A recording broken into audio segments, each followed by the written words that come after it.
You may have heard about the Biden administration report on the media, which was presented as this report against Israel that seemingly confirms Israel used American weapons in a way that doesn't match international law.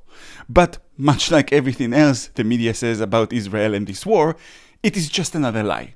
In fact, if I was the Israeli government, instead of the incompetent criminals that we have there, I would have embraced and celebrated this report, as in truth, it confirms what I've been saying on this channel for months and months. See, the media picked and choose the things in the report that matches their narrative about evil Jews bombing brown people. They gave you a few tiny quotes out of context to make you think it says something that it does not say and hide from you what it actually says. I should point out the Washington Post, which is the only mainstream media outlet I found that had a headline that actually describes what that report really says. It both criticizes Israel and it clears Israel.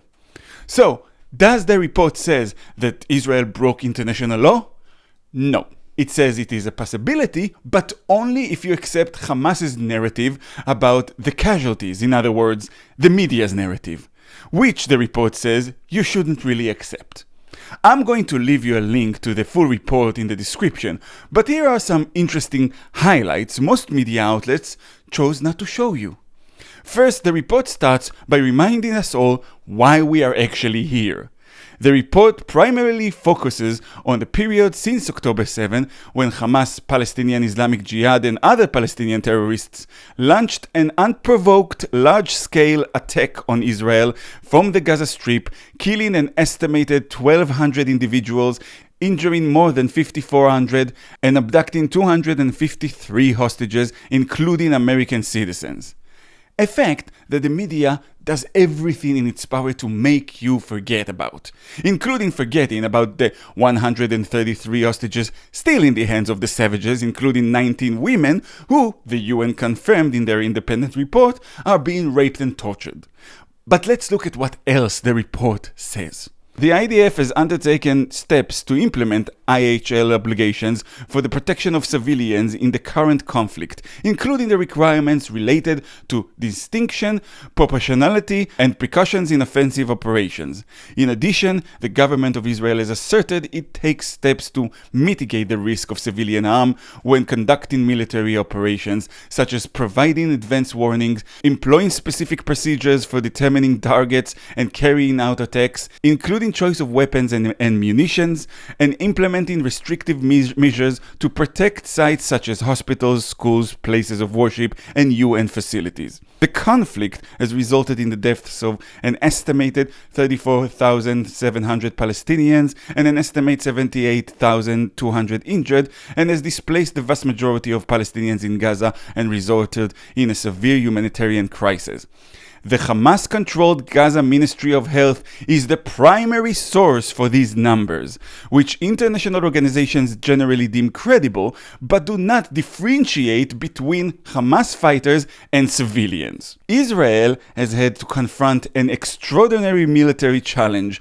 Hamas has embedded itself deliberately within and underneath the civilian population to use civilians as human shields. Because Hamas uses civilian infrastructure for military purposes and civilians as human shields, it is often difficult to determine facts on the ground in an active war zone of this nature and the presence of legitimate military targets across Gaza. Getting aid to Palestinians in Gaza is a complex undertaking in an active war zone. The destruction of civilian infrastructure, the embedding of Hamas in the civilian population, and ongoing military operations by the IDF have complicated delivery and exacerbated the humanitarian crisis. Hamas has sought to direct the distribution of humanitarian assistance not to maximize the benefits to civilians in Gaza, but rather to try to maintain its effective control of governance functions. We do not currently assess that the Israeli government is prohibiting or otherwise restricting the transport or delivery of U.S. humanitarian assistance within the meaning of Section 6201 of the Foreign Assistance Act. This is an ongoing assessment, and we will continue to monitor and respond to any challenges to the delivery of aid to Palestinian civilians in Gaza moving forwards. In recent weeks, with NSM-20 serving as useful inducement, Israel acted on a number of these steps, and the volume of aid entering Gaza measurably increased. So first, they confirmed that Hamas is lying, that Hamas conflates civilian with militant casualties. I'm sure I heard it before. Where did I hear it? Oh yeah.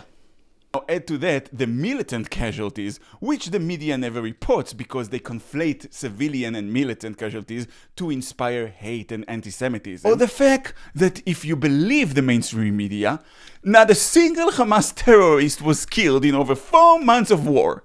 How amazing is that?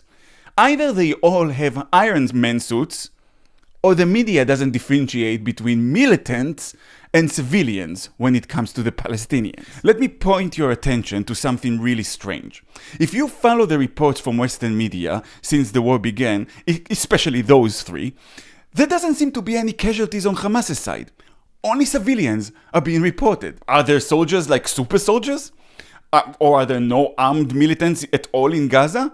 And then notice that they say that Israel has presented the many measures it takes to protect civilian population, but international organizations generally deem the Hamas Ministry of Health credible. Let that point sink in, really sink in. This is an incredibly important point that tells you exactly in what kind of a world we live in. By international organizations, they mean the media and the UN.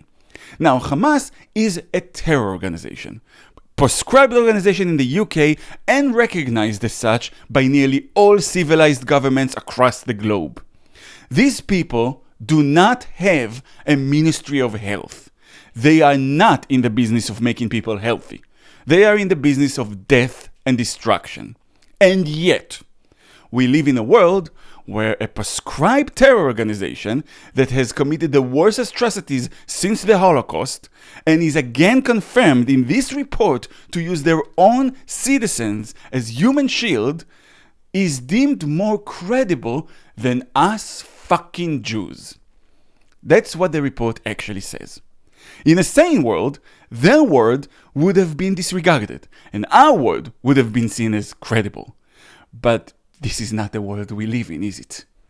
The people who mutilated and burned children alive and then ran with hostages to hide behind their own children, they are more credible than Israel. I said in the past that we are living in 1938. Scratch that. This is more like 1238. Vile murderers are telling the world that the Jews have poisoned the wells, and everybody take it as if it's gospel. In this world, the word of a Jew is still not as credible as the word of a savage baby murderer. Ask yourself, the report confirms Hamas is using human shields and civilian structures to fire from. Why is that not a headline? The report confirms Hamas stole humanitarian aid and made the crisis worse in spite of Israel's and the US's efforts to increase aid. Why is that not a headline? You won't hear Jon Stewart or John Oliver talking about these facts, which have been confirmed repeatedly by the UN and now by the leftist Biden administration. You won't see students on campuses protesting against the terrorist group who murders children and starves their own population to win a war. They are committing the world's first reverse siege, starving their own population to put pressure on the outside enemy, and no one gives a shit. Everybody's just, yeah, everything's fine. I have to tell you, I have learned more about the world I live in the last 7 months than I have in my entire life. You always talk about how what Israel does radicalizes Palestinians. No one ever talks about how what they and the rest of the world do to us radicalizes us. They're always expecting more from us. Now, I'm not neglecting my humanist values or anything like that. I won't let them, the terrorists or the anti-Semites, defeat me in such a way. Even though I'm just a speckle of dust talking to the void, and they are legions. To paraphrase what Gandhi said, they may kill me, then they'll have my dead body, not my spirit. They won't destroy me. I remain who I am. I believe in humanist values, in liberal values, in Western values. I believe in freedom and human rights for all. And I remain convinced that a two-state solution is the only solution on the board that maintains those human rights for everyone. But I also learned that we Jews have to be far stronger, far more involved in what is happening in the world. You know that anti-Semitic trope about how Jews control the media and the economy and the weather? I'm now saying, you know what? Not a bad idea. The world would not change on its own. The media would not stop their bias and incitement if they are not forced to do that. Anti-Semitism is too embedded into Western and Muslim culture, and it needs to be actively removed before things can get better. We need to learn from our enemies and copy their methods. Because ironically enough, if you actually follow the evidence, you see that it's not Jews that control the media and academia. It's actually anti-Semites who infiltrated every important structure in society to push their poison. Why do you think this war got campuses across the world into chaos? Not anything else. Not the Iranian regime murdering women for not covering their heads. Not the barbaric, unprovoked Russian invasion of Ukraine and the atrocities they committed against civilians. Nothing. No other subject has caused that. Do you really believe that's just a coincidence? Of course not. Someone is herding the sheep. The Nazis are back. They just don't go by that name anymore. And they learn to hijack the good causes and twist them to their own evil philosophy. That's how you get such laughably stupid organizations like Queers for Palestine, like Chickens for KFC. Because someone has been pushing that all the problems in the world are caused by a single source, the Jew. Pretty much what they were saying in the 30s. Gay persecution, the Jew. Women persecution, the Jew. Butler, that moron who started the entire gender controversy, is of course an anti-Semite Nazi who blames everything on the Jews and don't believe in Jewish self-determination. Greta Thunberg has now started saying that the real cause of global warming is Zionism. Not fossil fuel or factory farming as our idiot scientists think. No. It's all because of Jewish self-determination. If only you stop the Jew, all problems are solved. The Nazis are back. They dropped the leather clothes in favor of a keffiyeh and purple hair. We have to come together, which is a difficult thing for Jews to do. But we have to. And we have to fight back. Not just huddle in our country as if it's nothing more than a big version of the ghetto. What I've learned in the last 7 months is that if Jews don't become a lot more proactive and assertive in our fight against anti-Semitism, things would never improve. And the first step is to wake up the non-Jewish community who supports us. And there are many of them. In fact, I would wager they are the majority. There is a sense of disdain towards the media that goes beyond their anti-Semitism, but it relates to it. We have to unite, all of us Westerners and liberals, regardless of our political leaning, and fight against this threat to our way of life. Now, I don't know how to do that. I don't know how to bring people together. I never was very convincing. I mean, look at the number of views I get to every video. If you look in the dictionary for the opposite of charisma, you find my picture there. But I hope voices that can bring people together and fight for our way of life are out there, because we really need them now.